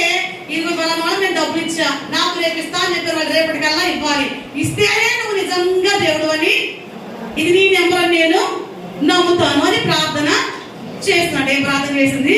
ఇదిగో నువ్వు పలానా వాళ్ళ దేవుడు అంటే ఇది నీ నెంబర్ అంట 333, ఇదిగో నాకు మొరపెట్టుము ఉత్తరం ఇస్తానంటున్నావు అంట కదా, నేను నిన్ను అడుగుతున్నా రేపు పొద్దున కదా నాకు డబ్బులు వచ్చేయాలి. ఇదే ప్రార్థన కాదు. ఎందుకంటే కొత్తగా వస్తుంది ఏంది, ఆవిడ ఏం అడగాలనుకుంటే అది అడిగింది. ఉదయాన్నే లేచింది, చెప్పింది పిల్ల ఏం జరిగింది అనుకుంటే ఇంక స్కూల్కి వెళ్ళడానికి రెడీ అవుతుందంట. రెడీ అయ్యి తన ఇంకా లంచ్ బ్యాగ్ అన్ని తీసుకుని చక్కగా తన బండి దగ్గరకు వచ్చి ఆ బండి ఎక్కబోతుండగా ఒక ఫోన్ వచ్చిందంట. ఆ ఫోన్లో, అమ్మ నేను ఇన్ని రోజుల నుంచి మిమ్మల్ని ఇబ్బంది పెట్టాను, నేను ఈరోజు మీ స్కూల్ దగ్గరకు వచ్చి ఆ అమౌంట్ మొత్తం మీకు ఇస్తాను అని చెప్పాడంటండి. హల్లెలూయా, హల్లెలూయా. ఒక చిన్నది చెప్పింది. ఆ మాటని ఎవరు నమ్మారు? టీచర్ నమ్మారు. ఆమెకి రావాల్సినటువంటి ఆ ధనము అంటే ఏం చేయాలి? రోజున మనము సందేహింపక ఎలా అడగాలంట? ఆ అమ్మాయి చెప్పింది కాబట్టి ఈ నెంబర్లో నేను అడుగుతున్నాను అంతే. ఎక్కువ సమయం అక్కడ కదా, మామగారికి కళ్ళు మూసుకుని ప్రార్థన చేస్తే ఒక కన్ను తెచ్చి కొండ పడుతుందో లేదో అని తెల్లారేసిన ముందే అనుకున్నా. ఏమని? ఈ కొండ నువ్వు అట్ట అనుకున్నంత కానీ ఏదన్నా కొండలేవి పడవు, నీ సమస్యలు తీర్చబడవు. ఈరోజు పరిశుద్ధాత్మ దేవుని సన్నిధిలో ఈ నెంబర్ నువ్వు కలిగి ఉన్నావు. కానీ ఎన్నిసార్లు వాడతావు ఈ నెంబర్ని? కొన్ని నెంబర్లు చూడండి మీ ఫోన్లో ఎన్నిసార్లు ఉంటాయి.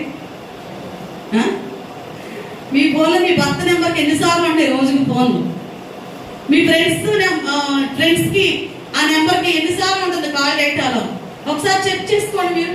మరి రోజుకి ఒక్కసారి అన్నా సృష్టికర్త అయిన దేవునికి అమ్మా ఫోన్ చేస్తున్నారా? ఎవరికి ఎప్పుడైనా చేశారా? రోజు చేశారా? పొద్దున్నే చేయట్లేదా? మౌన దినోహరం మాకు కావాలయ్యా అని అడగాలా లేదా? అడిగితే మీలో ఉన్న సందేహాలు ఉన్నాయే, ఈరోజు నేను ఏం తింటాను, ఈరోజు ఏం బట్టలు కట్టుకుంటాను, ఈరోజు ఈ సమస్య ఎట్లాగో, ఈ అప్పుల బాధ ఎలాగో, ఈ బలహీనత ఎలాగో, ఈ బిడ్డల చదువులు ఎలాగో ఆ క్వశ్చన్ మార్కులు తీసి దేవుడు అంటున్నాడు, నీవు నాకు మొరపెట్టావు, నేను నీకు ఈ పరిస్థితికి సమాధానాన్ని ఎవరిస్తారు? నమ్మండి, గుడ్డిగా నమ్మండి. కళ్ళు లేని వాడు గుడ్డిగా నమ్ముతాడు. వాడికి ఎదురేం జరుగుతుందో ఏమి ఈరోజు అలాంటి గుడ్డి విశ్వాసమే మనల్ని బ్రతికిస్తుంది. ఆ గుడ్డి విశ్వాసమే మనను నడిపిస్తుంది. ఆ గుడ్డి విశ్వాసమే మనను అనేక ఎదుట పడిపోయే స్థితి అయినప్పటికీ కూడా పడిపోకుండా లేపు నిలవబెడుతుందండి. హల్లెలూయా, హల్లెలూయా. కొన్నిసార్లు మనం ఎదుర్కొంటున్న పరిస్థితులు చూడండి, నిజంగా మనం నిలవనివ్వండి. అవి మనుషులు ఎదుట మనను నిలవనివ్వండి. కానీ పరిశుద్ధ ఆత్మదేవుడు తన యొక్క వాక్కు ద్వారా, ఈ ప్రార్థనా శక్తి ద్వారానే దేవుడు మనను నిలబెడుతున్నటువంటి పరిస్థితులను మనము కలిగి ఉంటూ ఉన్నామని ఒక నిశ్చయిత మన ఈ రోజున బ్రతికించేదిగా ఉంటది. సమస్య ఎప్పుడు కూడా మనం ఏం చేస్తుంటే, నీ పరిస్థితి ఇంతటితో, అది కుటుంబ పరిస్థితి కానివ్వండి, ఆర్థిక పరిస్థితి కానివ్వండి, బిడ్డల ద్వారా ఎదుర్కొనే పరిస్థితులు కానివ్వండి, లేదా నీకున్న అనారోగ్య పరిస్థితులు కానివ్వండి, ఆ పరిస్థితులు నీలో గందరగోళాన్ని తీసుకొస్తాయి. నీ మనసును ముందుకు వెళ్ళనిస్తాయా? ఎందుకని? ఎప్పటి వరకు వెళ్ళనియో తెలుసా? పోయిన వారం చెప్పాను నేను.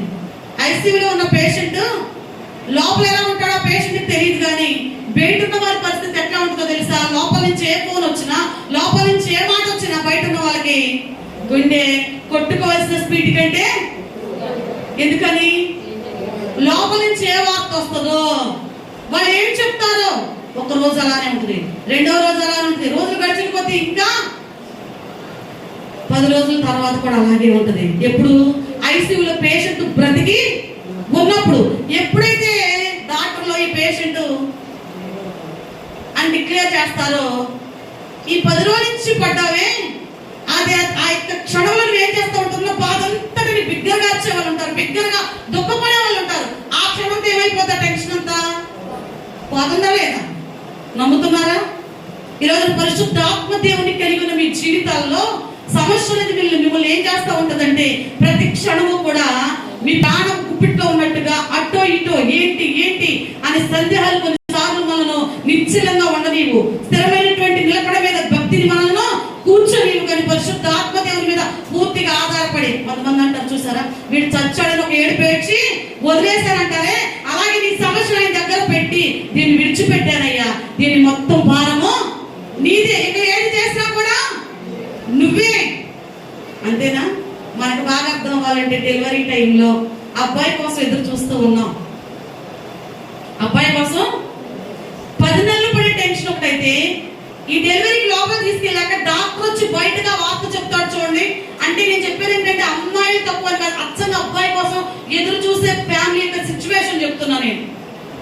ఆల్రెడీ ముందు అమ్మాయిలు ఉండిపోయారు, అబ్బాయి కోసమే ఒకవేళ వెయిట్ చేస్తున్నారు కూడా, ఇద్దరు అయిపోయారు, మూడో వాళ్ళ కోసం వెయిట్ చేస్తున్నప్పుడు వీళ్ళ పరిస్థితి ఎట్లా ఉంటుందంటే బయట లోపల నుంచి ఏ వార్త వస్తుందో ఆ వార్త పలానా అని తెలవగానే ఏమైపోద్ది, ఆ ఎవరైనా సరే తెలిసిన తర్వాత ఉండే విధానం వేరు, తెలియక ముందు వాళ్ళు పడే టెన్షన్. ఈ రోజు నీ టెన్షన్, నీ పరిస్థితి ఏ స్థితి అయినప్పటికీ కూడా నువ్వేం చేయాలంటే దేవుని మీద, ప్రభువా నువ్వు మొరపెట్టమన్నావు, నేను నిన్ను అడిగాను, దీనికి సమాధానము ఈ సందేహం ఇద్దరితో విడిచిపెడుతున్నాను. ఇక నా వల్ల కొన్నిసార్లు భరించలేం, కొన్నిసార్లు ఈ టెన్షన్ ని తట్టుకోలేం, ఈ సమస్యను మోసుకుని పోలే భారం అయిపోద్ది గుండె. కొన్నిసార్లు అనుకుంటాం ఈ గుండె ఎక్కడ.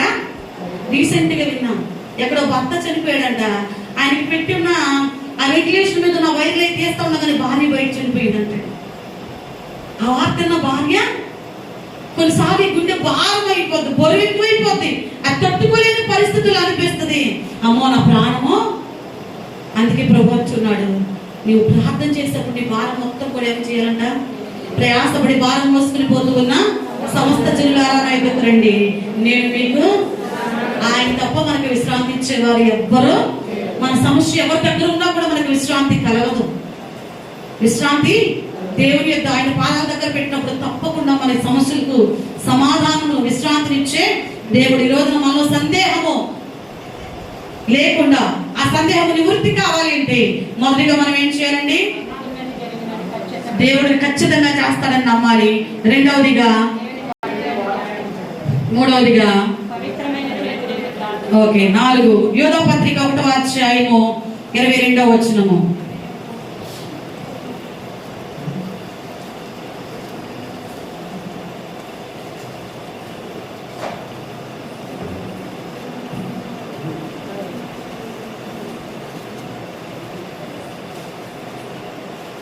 సందేహపడు వారి మీద కనికరము చూపుడి, అగ్నిలో నుండి లాగినట్టు కొందరిని రక్షించుడి. శరీర సంబంధమైన వారి అపవిత్ర ప్రవర్తనకు ఏమాత్రము నొప్పుకొనక దానిని అపహసించుకొనుచు భయముతో కొందరిని కరుణించుడి. హల్లెలూయా. అంటే మనం ఏం చేయాలంటే, అలా సందేహముతో ఉన్నవారంటండి కనికరము గల తోటి విశ్వాసుల యొక్క సందేహమును తీర్చుకోవాలండి. సందేహంలో ఉన్న వారిని దగ్గరకు వచ్చారు, వారి మీద మనం ఏం చూపాలంట, కనికరము. ఏం చూపాలి, కనికరము. ఎవరికైనా సందేహం కలిగినప్పుడు అది మనతో పంచుకుంటున్నప్పుడు వారి మీద ఏం చేయాలంటే మనము జాలి చూపాలి. పరిశుద్ధాత్మ దేవుని యొక్క వాక్యం మనతో చదివిస్తున్న మాట ఏంటంటే, సందేహాలతో పట్టుబడుతూ ఉన్నవాడంటండి మరి తీవ్రమైన ఆపదలో ఉన్న వారితో వాళ్ళ జీవితాలు అంటండి చివరికి ఏమైపోతుంది, కొన్ని సందర్భంలో అగ్ని గుండములోనికి వెళ్ళేటువంటి పరిస్థితులు కూడా వారు అప్పగించుకున్నటువంటి పరిస్థితులు ఉంటాయి. ఎందుకంటే మనం అనుకుంటాము వీళ్ళని పాపాలు చేస్తున్నారు కదా, వీళ్ళ మీద కనికరం ఎందుకు చూపాలి అంటాం. దేవుని వాక్యం అంటుంది పాపిని ప్రేమించమంటల్లా, పాపాన్ని ప్రేమించమంటల్లా, పాపిని ప్రేమించాలి. వాడు చేసే పాపాన్ని కాదు ప్రేమించాల్సింది, ఆ వ్యక్తిని ప్రేమించమన్నాడు. కానీ మనం ఏం చూస్తాం, ఆ వ్యక్తి చేసే పాపాన్ని చూస్తాం కానీ ఆ వ్యక్తిని. ఒకవేళ ఆనాడు రాహాబు వేసే ఉన్నదండి, వేలు వాళ్ళు వచ్చినప్పుడు వారికి తలదాల్చుకోవడానికి స్థలాన్ని ఇచ్చింది. ఇచ్చినప్పుడు ఆవిడ ఏమని అడుగుతూ ఉంది, మీరు ఈ ప్రాంతానికి వచ్చినప్పుడు తప్పకుండా దేవుడు మీకు ఈ ప్రదేశాన్ని ఇస్తాడు అని, మీరు వచ్చినప్పుడు నన్ను నా కుటుంబాన్ని చెప్పిందా. అప్పుడు వాళ్ళు ఏం చేశారు, నువ్వు వేశ్యవి, నీకు రక్షణ ఏంటి, నువ్వు కూడా వాళ్ళతో పాటు చావు అన్నారా. ఆమెను చూశారు కానీ ఆమె పాపాన్ని ప్రేమించరా, ఆమెను ప్రేమించారు వారు. కాబట్టి వారు అన్నారు, నిన్ను నీ కుటుంబాన్ని మేము ఆశంలో గుర్తు పెట్టుకోవడము వీలయ్యే పని కాదు, కాబట్టి నీ కిటికీకి ఎర్రని దారమును. అంటే నువ్వు ఈ రోజున ఏం చేయాలి, ఒక పాపం చేసిన వ్యక్తి క్రీస్తుని కొత్తగా ఎరుగగా ఉన్నప్పుడు రక్షించబడి నీ దగ్గరకు వచ్చినప్పుడు మనం ఏం చెప్పాలంటే ఆ వ్యక్తికి కొన్ని సందేహాలు ఉంటాయి. నిజంగా దేవుడు క్షమిస్తాడా, ఆయన మార్గంలో నిజమైన విడుదల ఉందా అన్నప్పుడు నువ్వు ఇన్ని పాపాలు చేసావు, నిన్ను ఎక్కడ క్షమిస్తాడులే, నిన్ను మీ అమ్మా నానే క్షమించరు అని కాదు మనం చెప్పాల్సింది. వారి మీద కనికరమును చూపేవారముగా దేవుడు తప్పకుండా నీకు విడుదలనిస్తాడు, నిన్ను క్షమిస్తాడు. నీవు మరలా దాని వైపుకు చూడకుండా ఇక నుంచి నువ్వేం చేయాలి, ఆ పాపాన్ని ఆనాడు నేరమందు పట్టబడిన జాలస్త్రీని తీసుకుని వచ్చి యేసు ముందు నిలవబెట్టి వాళ్ళందరూ అంటున్నారు ధర్మశాస్త్రం ప్రకారము ఈమెను రాళ్లతో కొట్టి చంపాలని చెప్పినప్పుడు ప్రభు ఏం చేశారండి, మీలో పాపము చేయని వాడెవడు మొదట రాయి ఆమె మీద వేయమని కూర్చుని రాస్తూ ఉంటే ఆయన ఏం మాట్లాడలేక రాస్తూ ఉంటే వీళ్ళు ఏం చేశారు, ఎక్కడ మా పాపాల గురించి రాసేస్తున్నాడా అని పారిపోయారు. అంటే ఈ రోజున ఏం చేయాలి అంటే తోటి విశ్వాసుల మీద నీవు కనికరము చూపగలిగితే వారిలో ఉన్న సందేహాలకు నివృత్తి కలుగుతుందంటే అలాంటి వారి పట్ల మనమంట కఠినముగా ప్రవర్తించగా వారు దేవుని యొక్క భక్తి మార్గంలో దైవికంగా నడవటానికి వారధులుగా మనము ఉండాలి తప్ప వారిని మనము తిరస్కరించే వారము తృణీకరించే వారము ఉండటానికి వీలు. ఎందుకంటే ఏ భేదం లేదు, ఎవరో ఏదో రకంగా ఎక్కడో చోట తప్పిపోయిన వారే. అయితే నువ్వు ఎలా కనికరించబడ్డావో నీవు ఇతరులను కూడా ఏం చేయాలంట, కనికరించే వ్యక్తివిగా, నీవు ఇతరుల సందేహాలు నివృత్తి చేసే వ్యక్తివిగా ఉండగలుగుతావు. ఐదవదిగా కొలస్సీలకు రాసిన పత్రిక 1వ అధ్యాయము 28వ వచనము.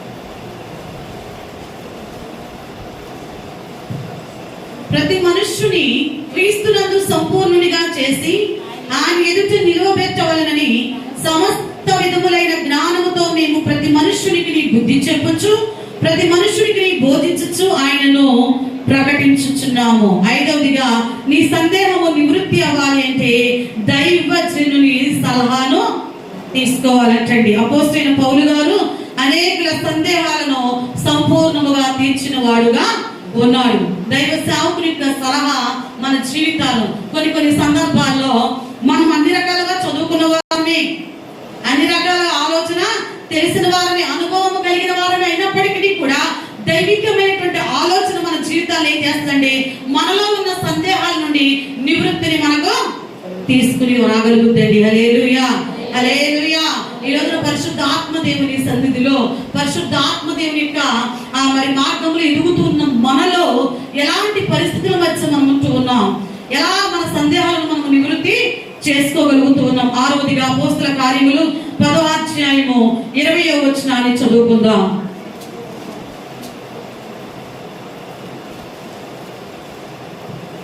నీవు లేచి క్రిందికి దిగి సందేహింపగా వారితో కూడా వెళ్ళము, నేను వారిని పంపి ఉన్నానని అతనితో చెప్పాను. హల్లెలూయా.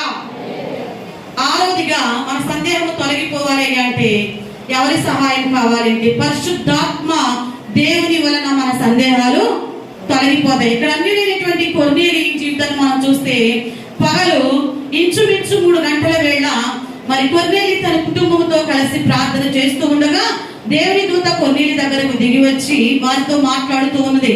ఏమన్నాయంటే, నీవు ఇందును బట్టి నీవు దేవునికి భయపడువాడి అని, నీ ప్రార్థనలు నీ ధర్మ కార్యములు ఆ దేవుని సన్నిధిని జ్ఞాపకార్థముగా చేర్చబడి, అయితే నువ్వేం చేయాలంటే యొప్పేకు మనుషులను పంపి అక్కడ పేతులను మారు పేరు గల సీమోనును పిలిపించు, అతడు ఒక చర్మకారుని ఇంట దిగి ఉన్నాడు అని దేవుని మాట అక్కడ కొర్నేలితో ఏం చేస్తుండగా దేవుని దూత కొర్నేలితో మాట్లాడింది. ఏ సమయంలో ప్రార్థన చేస్తున్నాడు? ఆనాటి కాలంలో యూదులకండి దినములకు ముమ్మారు, ఉదయం 9 గంటలకు, మధ్యాహ్నం 12 గంటలకు. మనకి 3 టైంలు ఏం చేస్తాం? ఉదయం 9 గంటలకు టిఫిన్ చేస్తాం, మధ్యాహ్నం 12 గంటలకు తింటాం, 3 గంటలకు నిద్రలో ఉంటాం. ఈ టైంలో ఆనాటి కాలంలో వాళ్ళు ఏం చేసేవాళ్ళు? ప్రార్థన అలవాటు ప్రకారమే దానియేలు దినములకు ముమ్మారు ప్రార్థన చేసేవాడు. ఈ ప్రార్థన చేస్తున్నప్పుడు దేవునితో దిగి వచ్చి నువ్వు చేసే ప్రార్థనలు ధర్మ కార్యాలు మనం చెప్పుకుంటాం. మన గురించి ఎవరు చెప్పాలి? నేను ఇలా త్యాగం చేస్తాను, ఇలా అలా అని మనం గొప్పలు చెప్పుకుంటాం. మన గొప్పలు మనం చెప్పుకుంటాం కాదు, ఊరు గొప్ప పేరు దెబ్బ అన్నట్టు మన గొప్పలు మనం చెప్పుకుంటాం కాదు. మన గురించి ఎవరు చెప్పాలి? పరిశుద్ధాత్మ దేవుడు తన దూత ద్వారా కొర్నేలితో చెప్తూ ఉన్న మాటలు చెప్పిన తర్వాత యొప్పేకు మనుషులు పంపి అక్కడ సీమోని పేతురు అనేటువంటి వ్యక్తి ఒక చర్మకారు ఇంట దిగి ఉన్నాడు. సీమోను ఒక చర్మకారు ఇంట ఉన్నాడు కాబట్టి నువ్వు వెళ్ళి అతని ఇంటికి రప్పించమని చెప్పినప్పుడు ఆ విధంగా చేయడానికి కొర్నేలి ఇష్టపడ్డాడు. మరునాడంట మరి అక్కడ మనం చూసినట్లయితే పేతురు అంటండి పగలు 12 గంటలకు ప్రార్థన. ఇక్కడేమో ఆ ముందు రోజు కొర్నేలి 3 గంటలకు ప్రార్థన చేసినప్పుడు దూత వచ్చింది. ఇక్కడ నెక్స్ట్ రోజున పేతురు గారు ఎన్ని గంటలకు ప్రార్థన చేస్తున్నారు? 12 గంటలు. అది రెస్ట్ టైం అండి, కాసేపు పడుకుంటారు ఏసీ వేసుకుని. ఈ టైంలో మాట్లాడలేను, నడవలేను, కూర్చోలేను అనుకుంటాం. ఇక్కడ ఏం చేస్తూ ఉన్నారండి? 12 గంటల వేళ ప్రార్థన చేస్తూ ఉంటే పేతురు గారు ఒక దర్శనాన్ని, నువ్వు ప్రార్థన చేస్తున్నావు అంటే ఏదో చేసావు, అడిగావు, విజ్ఞాపనలు చేసావు, ముగించావు ఆమె అంటాం కాదు. నువ్వు చేస్తున్నావు అంటే ఆ ప్రార్థన తరువాత నీలో ఒక నెమ్మది కలగాలి, నీ ప్రశ్నకు సమాధానము రావాలి. మనం సరుకు లిస్టు చెప్పినట్టు లిస్టు చెప్పేస్తాం కానీ ఆ లిస్టు పక్కన రేట్లు చూడడానికి ఇష్టపడం. తర్వాత ఎప్పటికో లిస్టు మొత్తం వెనక్కి ఇంటి దగ్గరకు వచ్చాక చూసుకుంటాం. ఇక్కడ నువ్వు చేయవలసింది ఏంటి? లిస్ట్ అప్పగించడం మాత్రమే కాదు, ఆయన మీతో తన మెల్లని స్వరము ద్వారాను, దర్శనము ద్వారాను, లేదా ఏదో ఒక దేవునితో మాట్లాడే వరకు వెయిట్ చేయలేకపోతూ ఉన్నావు. ఇక్కడ ఒక దర్శనాన్ని చూస్తూ ఉన్నాడు పేతురు గారు. ఆకాశము అప్పటికే మరి ఈ దర్శనానికి ముందుగానే పేతురు గారు మంచి ఆకలితో ఉన్నారంట. ఆకలితో ఉన్నప్పుడు ఇంట్లో వాళ్ళు భోజనాన్ని సిద్ధపరుస్తూ ఉన్న క్రమంలో ఒక దర్శనం, ఆకాశము తెరవబడి 4 చెంగులు పట్టి దింపబడిన ఒక పెద్దది దుప్పటి వంటి ఒక పాత్ర భూమి మీదకి దిగి వస్తుందంట. దానిలో అన్ని రకముల చతుష్పాద జంతువులు, పురుగులు, ఆకాశ పక్షులు ఉన్నాయి. ఏం కనపడిందంటే ఒక దుప్పటి వంటి ఆకారంలో ఒక పాత్ర ఆకాశము నుండి 4 చెంగులు కలిగినదిగా దింపబడింది. దానిలో ఏమేమి ఉన్నాయంట? చతుష్పాద జంతువులు, ప్రాగు పురుగులు, ఆకాశ పక్షులు ఉన్నాయి. అప్పుడు ఒక స్వరము పేతురు గారికి వినపడుతుంది. పేతురు, నీవు లేచి చంపుకొని తినమని ఒక శబ్దం అతనికి. వేటిని చంపుకుని తిరగమని? చతుష్పాద జంతువులు, పురుగులు తినమని శబ్దం వినపడుతుంది. పేతురు గారు అంటూ ఉన్నారు, ప్రభువా, నిషిద్ధమైనది అపవిత్రమైనది ఏదైనా నేను ఎన్నడను. ప్రభు అంటున్నాడు, పవిత్రము చేసిన వాటిని నీవు నిషిద్ధమైన వాటిగా ఎంచవద్దని. అలా 3 సార్లు ఆ స్వరము, 3 సార్లు తినమని స్వరం వినపడింది. ఈ లోపు ఆ కొర్నేలి గారు పంపించినటువంటి బిడ్డలు ఉన్నారు కదా, వారు పేతురు గారి ఉన్న స్థలానికి వచ్చారు. ఎందుకు వచ్చారో ఈ వార్త అంతా కూడా మరి పేతురు గారికి చెప్పారు. చెప్పినప్పుడు మరి ఆయన పరిశుద్ధాత్మ దేవుని యొక్క నడిపింపు మేరకు వారితో కలిసి ఇద్దరితో ఎవరు మాట్లాడారు? అక్కడేమో కొర్నేలితో పరిశుద్ధాత్మ దేవుడు మాట్లాడాడు. మరలా ఇక్కడ పేతురు గారితో కూడా దేవుడు దర్శన రూపంలో మాట్లాడుతూ వచ్చి ఉన్నాడు. పేతురు గారు వెళ్ళమని చెప్తూ ఉంటే అక్కడ చెప్తూ ఉన్నాడు, కుల మత జాతి భేదము లేదు, అందరూ కూడా ఒకటే, నీవు వెళ్ళవలసినటువంటి పని ఉన్నది అని చెప్పి పేతురు గారు పరిశుద్ధాత్మ దేవుని యొక్క మాట మేరకు ఆ ప్రాంతానికి వెళ్ళడానికి మనము చూడగలుగుతూ ఉన్నాం. హల్లెలూయా, హల్లెలూయా. పేతురుకు వాస్తవాన్ని వివరించి దేవుడు లేచి క్రిందకి వెళ్ళమని పంపించాడు కాబట్టి వాళ్ళ వెంట సందేహపడకుండా పేతురు గారు అక్కడికి వెళ్ళారు. అంటే 6వదిగా పరిశుద్ధాత్మ దేవుని సహాయం వలన మన సందేహాలు తీర్చబడతాయి. చివరిగా యోహాను సువార్త 3వ అధ్యాయము 4వ వచనాన్ని చదువుకుని ముగించుకుందాం. అందుకు నికోదేము, ముసలివాడైన మనుషుడు ఎలాగూ జన్మింపగలడు? 2వ మారు తల్లి గర్భమందు ప్రవేశించి జన్మింపగలడా అని ఆయన అడుగగా యేసు ఇట్లనెను, ఒకడు నీటి మూలముగాను ఆత్మ మూలముగాను జన్మించితే గాని దేవుని రాజ్యంలో ప్రవేశింపడని నీతో నిశ్చయముగా. ఇక్కడ నికోదేము అనేటువంటి బోధకుడు మరి ప్రభు దగ్గరకు వచ్చి ప్రభుతో అంటూ ఉన్నాడు, నీవు దేవుని యొద్ద నుండి వచ్చిన బోధకుడు అని మేము ఎరుగుదము. అయ్యా, నేను నీ రాజ్యంలో ప్రవేశించాలంటే ఏం చేయాలి? ఏం చేయాలన్నప్పుడు ప్రభు అన్నాడు, నీవు క్రొత్తగా సందేహం వచ్చింది, నీవు జన్మించాలి అనగా ఏమని సందేహం కలిగింది? ముసలివాడైన నేను మళ్ళా తల్లి గర్భంలోకి వెళ్ళి మళ్ళా ఎలాగా జన్మించగలిగి ఎలా సాధ్యమనే సందేహం వచ్చినప్పుడు ప్రభు చెప్పాడు, నీవు జన్మించడం అంటే తల్లి గర్భంలో ద్వారా మరలా ఒకడు నీటి మూలముగాను ఆత్మ మూలముగాను జన్మించితేనే తప్ప, ఒకటి నీటి మూలంగా బాప్తిసం ఆత్మ పరిశుద్ధ ఆత్మ శక్తితో నీవు, ఎందుకంటే ఆత్మ లేని వాడు నా వాడు. కొంతమందికి నీటి అనుభవం ఉంటుంది, పరిశుద్ధ ఆత్మ అనుభవము ఉండదు. పరిశుద్ధ ఆత్మ అనుభవం రాకుండా నీలో శారీరకమైన స్థితి చావదు, శారీరక ఆలోచనలు మార్పు రావు, శారీరకమైనటువంటి వ్యక్తిత్వం మారదు. నువ్వు నీటి మూలముగా బాప్తిసం తీసుకున్న నీవు ఏం చేయాలంటే పరిశుద్ధ ఆత్మశక్తి నింపబట్టు కొరకు కనిపెట్టి ప్రార్థన.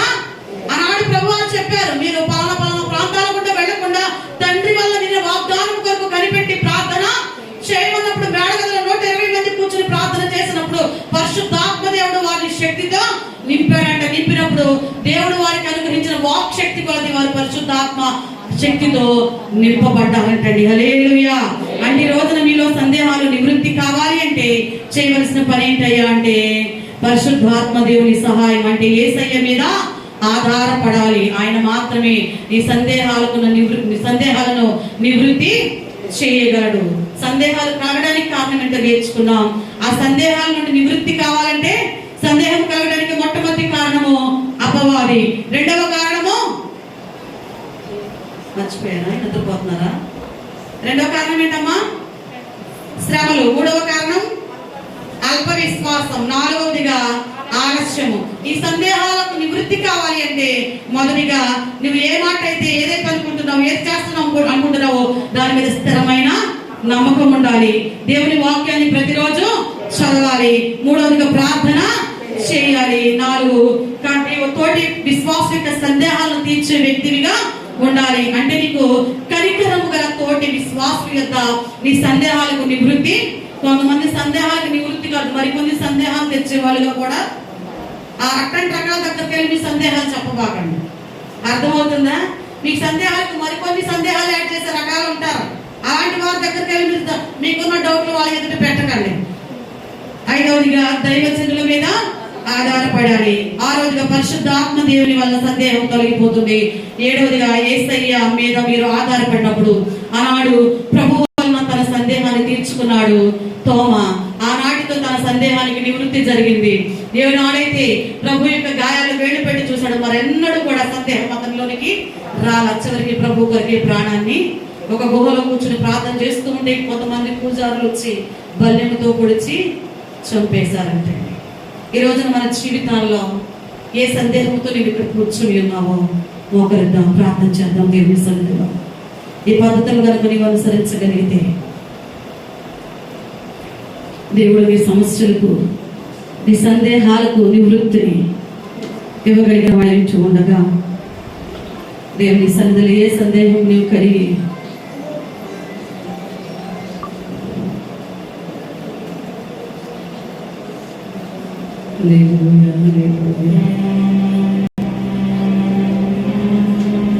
ఇంకా ఇది నిజమా, నేను నశించిపోతానేమో, ఇది జరగదేమో, నేను ముందుకు వెళ్ళలేనేమో అన్న సందేహంతో నేను నిలిచిపోతున్నావేమో, ఈ ప్రశ్నలు మర్చుకుంటున్నావేమో.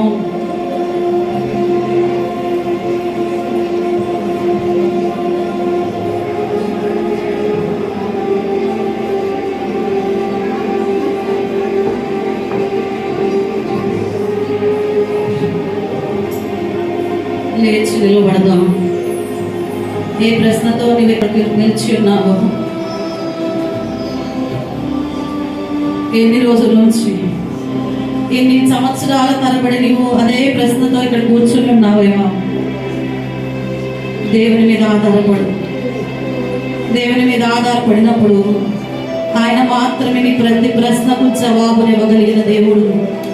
కళ్ళ మూసుకుని దేవుని సన్నిధిలో విన్న వాక్యము ద్వారా ప్రార్థన చేసుకుందాం. ఎవరు కూడా అనాలోచితంగా నిలబడద్దు, దిక్కులు చూడద్దు. కళ్ళు మూసుకుని దేవుని యొక్క సన్నిధిలో 2 చేతులు ఎత్తగలిగినప్పుడు మన యొక్క ఏ సందేహంతో నీవు ఉన్నావో దేవుని పాదాల దగ్గర పెట్టు. ప్రభువా, ఈ బాధ, ఈ భారము భరించలేనిదిగా ఉందయ్యా, ఇది నా హృదయంలో నుంచి ప్రభువా తొలగించయ్యా. నీవు తొలగించగలిగిన వాడవయ్యా. ఇది మోయలేనంత బాధ కలిగిస్తుంది నాయన. ఈ సందేహము నన్ను అణచివేస్తుందయ్యా. ఈ వాక్యాన్ని నాడి బియ్యం పర్సన్ ప్రభు, కళ్ళు లేకపోయినా, ఆ పెదవులకు స్పర్శ కోల్పోయినా, నాలుగు స్పర్శ కోల్పోయినా, అంత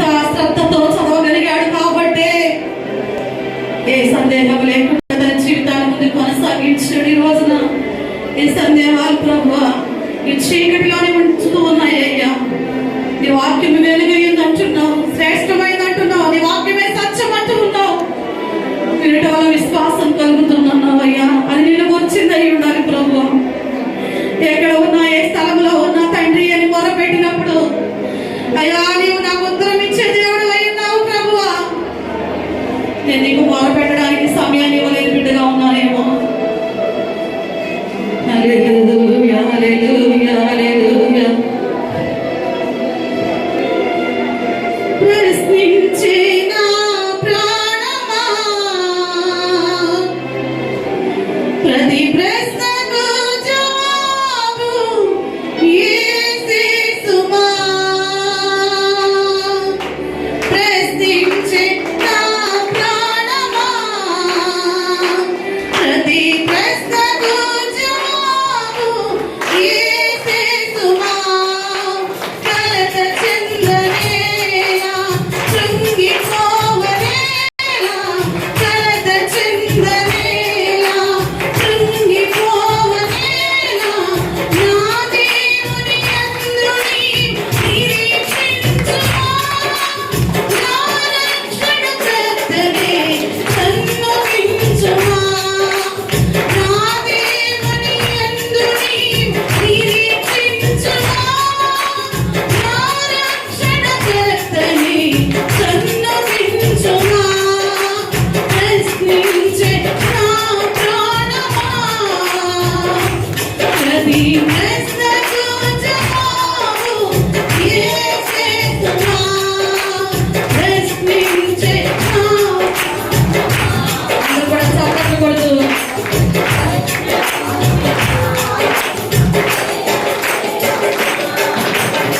ఏలై కలుగుడా తిరుగుడాయని ప్రశ్నించుచుంటివా నా ప్రాణమా.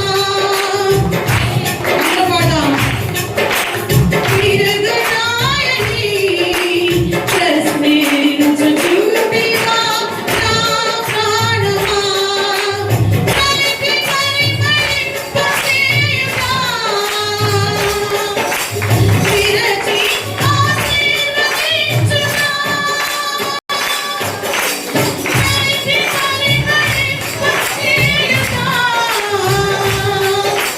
విరచి ఆశీర్వదించునా.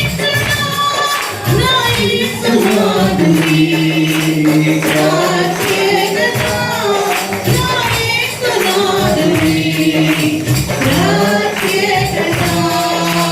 కలత చెందనేలా, కృంగిపోవనేలా, కలత చెందనేలా, కృంగిపోవనేలా, నా దేవుని యందు నీవు నిరీక్షించుమా. నా రక్షణకర్తనే సన్నుతించుమా. నా దేవుని యందు నీవు